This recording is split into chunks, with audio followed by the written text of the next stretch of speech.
So I am back on my bullshit. We're talking about bad decks doing things that are actually kind of neat. Um, I have ratios that I'm starting to like more. I don't like them all that, I'm still undecided on some things, but right now I think where I'm at is very close to what the ideal version of this deck looks like. And so we're just going to talk about quick what I think that is. Quick, two of the bluebirds. Uh, this could be played at 1. I saw one profile that was playing it at 1. Here's the thing about this card. It's not at all necessary. It's very easily searchable, and it is a pretty strong card, a 3k beater that pops as much shit on your opponent's field as you need non-targeting. That's pretty damn good. And it's a level 8, and it just meshes so well with the deck that, like, playing it at 2 doesn't hurt because it's so easily summonable, and it does, like, enough things and exists with enough presence for it not to matter, and it comes back. Like, that's another really big thing. It comes back, because what is it? Do you have to pop a thing? No. It just summons itself. It doesn't do anything on summon, and after it comes back, it's kind of just... It's just a body. But, what was it? Sent to the graveyard? Oh, destroy by battle card effect and send to the graveyard. Okay. So, like, you can't summon it back after it was used as a material. Fuck it, whatever. I play 2 normal big birds. I think this is ideal because also easily searchable, does something when it's destroyed, and so I don't mind having it in hand, but I don't want it to ever clog. If I have one and search the other, that's fine because you can actually make really good plays with that. Having 2 Harpy's Feather Duster in 2 Heavy Storms in 1 turn, pretty damn good. 2 level 8 bodies, 2 2400 beaters that you can beef up. That's all pretty damn good. So I think having this card at 2, not that bad. Honestly, though, depending on how I wind up playing, I'm not totally sold on 1, 2, or 3. It's all kind of up in the air. Part of it depends on... I don't like talking about this when I'm talking about optimal builds, but a little bit of it depends on playstyle, and that's going to vary based on locals, which is all this deck will ever play at right now, in its current form, is locals. So if your locals is very slow back row heavy, or even very fast back row heavy, like if your opponent's playing nothing but strikes, having multiple of these to bait out strikes is... Or, if your opponent has already baited out, if you've already baited out the strikes, I don't know, it doesn't really matter. This card is going to do something for you in the long run, if you get that far. 3 of the small bird, because it's an amazing engine piece. You want to be able to see this as often as possible. It's searchable-ish, but not through, the inherent engine. You have to add other things to search it. So you want to be able to play that at 3. Again, same goes for Disciple of Nephthys, except it's less searchable. You have to already be within your combos to get this on your board. You basically already have to have this on your field, which isn't really all that helpful all the time. If you get this on board and summon this, honestly, you probably want to go for Chronicler anyway. I've seen some people not playing Chronicler, they're only playing Disciple and maybe Hand of Nephthys, which is another card I'm considering. But Chronicler of Nephthys, I think, is essential as a Garnet card. Although it does more than Garnet, because you need it in your deck, but you want to be able to summon it from your deck. So I don't know what an equivalent of that might be. I don't know. I don't really care.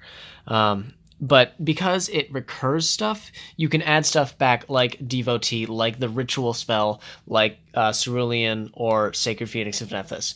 Anything here you can add back, and that could make or break a combo. Yeah, you could theoretically summon Disciple instead, because I forget, is it once per turn? Yes, it is a hard once per turn. So depending on if you've already used this, you're going to want this so you can just continue to extend. Which is really, really important. And because, obviously, it's a ritual deck, you play 3 of the relevant ritual spell. You need as many as possible. To make as many, hard plays as possible. And if that needs to be explained, then... I judge you a little bit, not that much though, because I mean I'm making this video for like A, anyone who has questions, and B, anyone who like wants to critique what I'm saying. If you disagree with something I say, or if you think that I'm missing something, all of that, I want to hear it. Or if you like something that I say and you think that I touch on something very important, go ahead and point that out too. I might not be properly valuing something that even I think. 3 Mariamne, 2 Barastos, and 2 Ag. I did settle on this as my intended ratio. It has the best long game potential, which this deck wants to play anyway. In order for this engine to work, you need at least 2 Barastos and 3 Mariamne, because ideally you want to open Mariamne and Diagram. However, it doesn't matter that much, kind of depending. But True King Agnimazad is important if you open up with like nothing but fires, or if there are just weird situations where having the fire makes the hand work where what otherwise wouldn't. And 2 Terraforming. Honestly, it's a very, very clunky ratio. Like you're gonna wind up with like I think something like 15% of your hands having 3 or more of these cards, and that's a lot. That's like 1 in 6. I think probably a little more than 1 in 6. I don't fucking remember. But anyway, maybe a little less. It's around 1 in 6, and that's a lot. But Ash Blossom exists, so you're going to need to be able to play through that. And honestly, getting to VFD is one of the most important plays your deck can make in order to like do what this deck wants to do, which is pop this guy with one of these. It doesn't matter which one, because you'll have some access to a different relevant thing. Because that way you've shut down monsters for the turn, and if they try to set up a wall of back row, this guy's coming in to clear it out, and then you can go in for massive damage. And that's kind of what the deck's general strategy is going to be. You can set up more plays than that, but that's like bare bones. If your deck is making a bad play, this is the bad play of the deck. In terms of like if it's making a play at all. If it's not making any play, it's not making any play. But this is the bad play that it makes. Is just setting up VFD. And setting up VFD against most decks, honestly, is going to be pretty damn good. So I went with this ratio. If I find that if losing those 3, or losing those like 1 in 6 hands winds up losing me games, then I'll reevaluate. But I haven't done any like serious play testing. I've just done hand testing. And now we get into the more generic stuff. 3 Manju. It's a replacement. Any deck needs a good number of normal summons. Any deck needs to be able to like have that like, this is where I'm starting. I'm going to get as much free stuff as I can, but this is the one serious commitment I have to make. And that serious commitment should get you something good. Every deck should have that accessible to it. One of the reasons I don't like True Draco is because it kind of removes that as a real commitment. I don't like it when decks make what should be a real commitment free. Counter Fairies kind of being the exception. I like how they do it, because it's still kind of a risk reward. With True Draco, it's not. But because your only real good normal summon in this deck is Disciple of Nephthys, is that what it's called?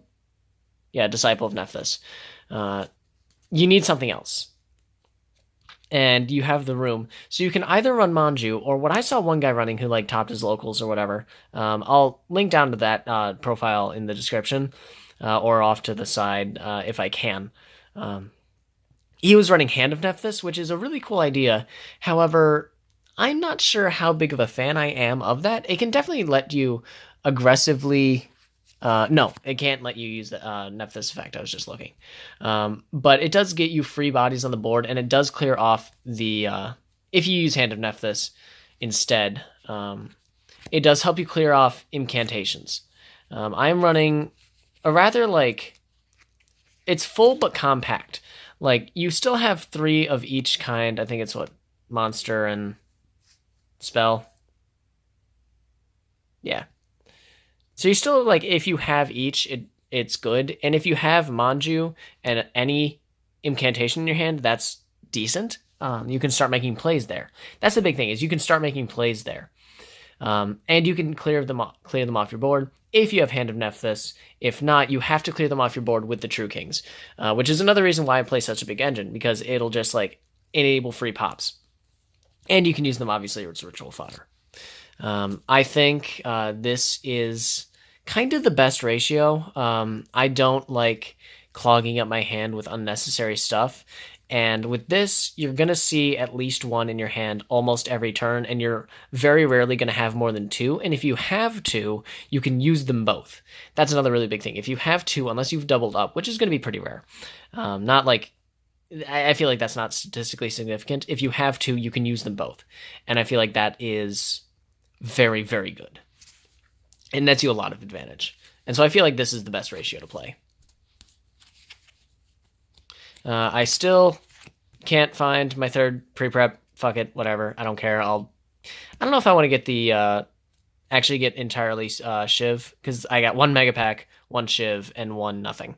So I don't know if I want to get like an Ultra just to be a piece of shit, or if I want to get all Shiv. I don't know. But obviously pre-prep's good. It's a hard once per turn, but even in honestly, in my hand testing, I'm not drawing this card. I know that's not like, I shouldn't be paying attention to that mathematically, but it almost makes me want to drop it to 2. That doesn't work. Don't do that. If it's an important card, play it at 3, even if it's a hard once per turn. But it doesn't get in the way of your engine at all, so it needs to be at 3. And two preparations. I'm iffy on this card. Preparation of Rites is it's either a win more or it's a combo fixer, and you can never predict what that's going to be. It could also just entirely be dead in hand. Because it does search you Devotee, but what if you've already used Devotee? Do you just search something else? You don't play anything else because you don't have anything other than Devotee. Once the Incantation ritual monster comes out, that might be something else. I forget what level that is. But the fact that it recycles the ritual spell, I think, is important. However, that is why you do run Chronicler of Nephthys. It serves the same function, even though it puts you at a minus. This actually puts you at a plus. So I'm not totally sold on which is better. This being searchable, like summonable from the deck, is really important. But it's not free. This is free, and when you can get free advantage, you probably should, because you're also like, I'm not playing any draw spells. That was 40 cards. So that is honestly, in some situations, just straight up inadvisable to not be playing as many advantage gainers as you can. It's a ritual deck, so you're constantly wanting for cards on field or in hand. And there's not a situation where that's going to like lose you the game, where advantage loses you the game, unless you just refuse to commit to a game. But we're not playing Element Sabers, so we always have the option to commit to a battle phase. And so I'm not totally sold on this, although I do like what it does, if that makes any sense. It also doesn't like guarantee you the summon, because it doesn't get you the fodder. It just gets you a free, like assuming you've already committed to a ritual summon that turn. So it has to be like the 4th card in your 3-card combos is pretty much how this card works. And that's fine, but one of the things that this deck is not that bad at, because it's overloaded on one engine. Well, sorry, very overloaded on one engine, and kind of overloaded on another. Not like, this isn't inefficiently overloaded. That's the thing. This is not inefficiently overloaded, because you can always make a play. Almost always, anyway. Unless you draw, like I said, 2 and 2. You want to be able to play through as much shit as possible, because it's a negation-heavy format. Ash Blossom exists. Strikes exist. Impermanence exists. All that stuff is going to give you a rough time, because it's such a low-tier deck. However, if you play as many extenders as possible, which you have a lot of, then you might be fine, honestly. So I'm not totally sure what to do about that. And I guess the only thing to do really is just to test it out. But I think that these are the best ratios where you've got 6 incantations, 2-2-1-1. You've got, I think I'm running, 12 True Kings, including the terraformings, and then running 2-2, 3-3, 1 and 3. And then whatever, like, and these being the advisable techs.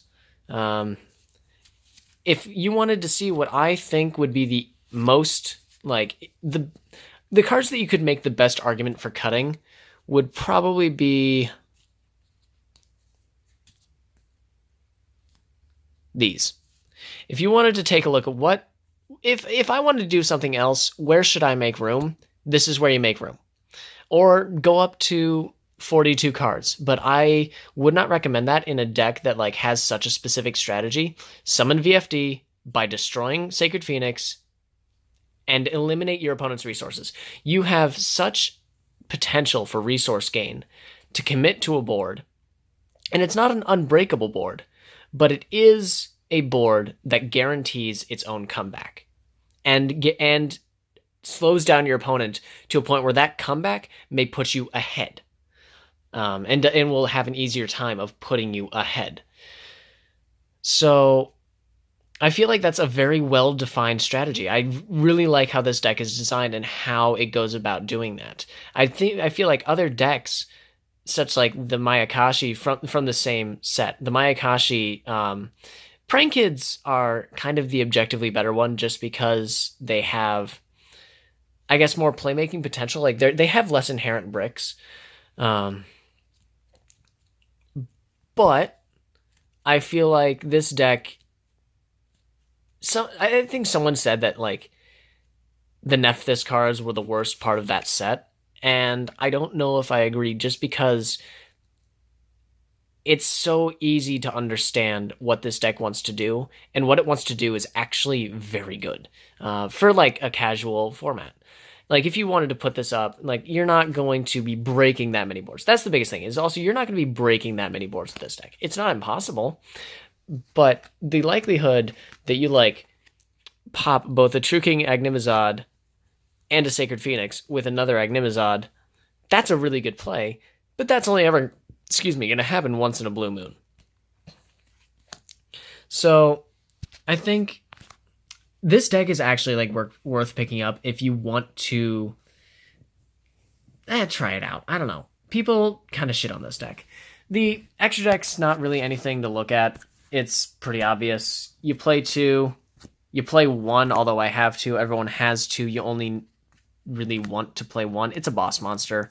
You only play 1 of boss monsters, unless it's one that you can summon a lot. You're only ever going to summon this once. It's literally never otherwise going to come out. Unless you just need a monster that can't be destroyed by battle for some godforsaken reason. Or a 3600 beater. Like, you can, that's fine, but you're not going to be doing that often. I think this is a one-of, even though, like, there's just not enough to summon in this deck that really matters, other than,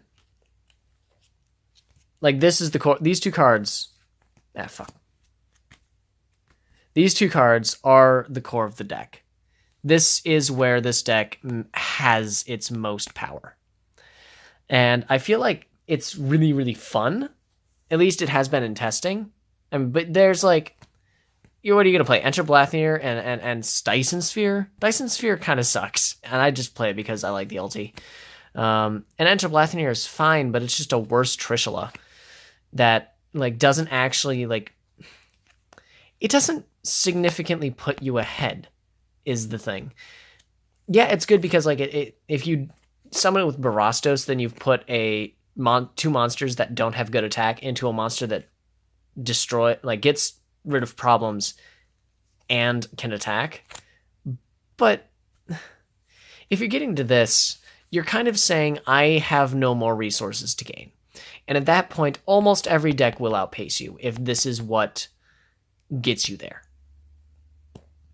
And there's not really that many other options other than just like very generic stuff that doesn't get you that far. Something I've been considering playing in this deck is a couple level, like any like tuner that can summon itself from the grave, like Glow Up Bulb, would be really cool in this deck because Cloud Castle is accessible because the big Nephthys boys are all level 8. So you can summon Cloud Castle, summon another True King from your grave, go into a rank 9. That's pretty damn good. It's kind of over techy, but it is a really interesting option that might allow for some creative and fun, stupid plays that you can just blow your opponent's mind and their dick at the same time with your own dick. But none of it is going to change the fact that this is the core strategy. These 2 cards right here. And honestly, that makes for a pretty linear deck. Not gonna lie, that makes for a fairly linear deck into like what your end board is. And honestly, those decks can be perfectly fun and engaging. Zodiac format kept players' attentions, and all of that was just ending on a Trident. Now, that was a much different kind of time in Yu-Gi-Oh!, but that's not to say that this deck can't be perfectly engaging. I don't know. If y'all have any thoughts, I've talked for 20 minutes about a bad Yu-Gi-Oh! Deck, and I would love to know what anyone else thinks. So I appreciate you watching. Any kind of comments or liking the video, I don't know. I don't know if I want to keep doing Yu-Gi-Oh! Videos. I enjoy doing them, but I can never really truly tell if the videos are being engaged with in a way that people care about. And if no one cares about these kinds of videos that I make, I'm probably just going to stop. But I don't know. I haven't decided yet. I want to do something else with YouTube in addition to this. But if I can just kind of comfortably quit, then I'm not going to feel bad about that. I don't know. I'd like to know what anyone thinks. Talk to y'all later.